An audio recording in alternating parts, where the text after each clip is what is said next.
Having major artists and colleagues and peers cite AHA as musical influences is perhaps one of the more gratifying things to happen late in a career, because it means you left a watermark of some sort, a stamp on your time, and it also cuts through a lot of the noise that was surrounding the band and the phenomena of AHA in the early days. And so hence, you know, for us to have these people who we in turn have a lot of time for and respect for look at AHA in this way is highly gratifying.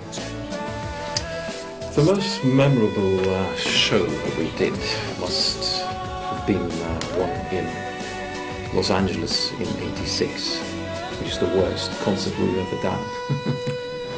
Well, it was kind of unique because it was also one of the highest pressure gigs that we've ever done, and we had to smuggle Michael Jackson in with Sophia Loren, sitting on the first row right in front of Morton at the amphitheatre in LA.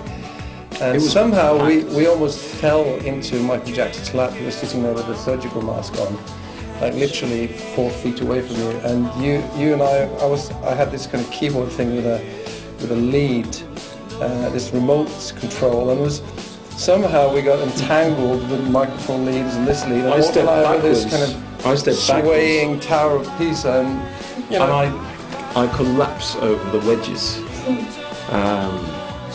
And what became embarrassing was not the fact that I completely toppled over. I was aiming the fact for Sophia Loren, actually. But I was aiming for her. If I was going to go down, I was going to go. The beam was on me, and as soon as I fell, it just shifted to the side to kind of try and say, oops, that didn't happen. Which I really don't like. You know, I don't mind actually falling flat on my face on stage. I like the way you bounce back up again, and that was all planned. I mean, I stayed there for a little while, pondering on things on the floor. But one of the reasons it was such a bad show was also that we were hit with fatigue, and because we were in the middle of a world tour, 9-month world tour, and the first tour we ever done, and all our shows were just very loud. The audience was extremely loud. So we often really didn't hear our own playing, and we weren't really, you know, after some time you kind of lose focus. And we were not prepared for the type of gig we were going to do in LA, because it was packed with everyone basically that mattered in the industry. We're coming to see this thing from Norway. And they weren't screaming, they were just sitting there. They were dead silent. So everything was something's wrong, something's wrong, nobody's reacting. It was incidentally also the last show we did in LA. Yeah. But having said that, Michael Jackson went on to buy the catalogue, including our songs. So something survived it somehow. But it was a really bad show. For the last few months of 2009, we have a European tour coming up. We're coming to Britain in the beginning of November. Manchester, Birmingham, and the O2 Arena on, I think it's the 4th of November.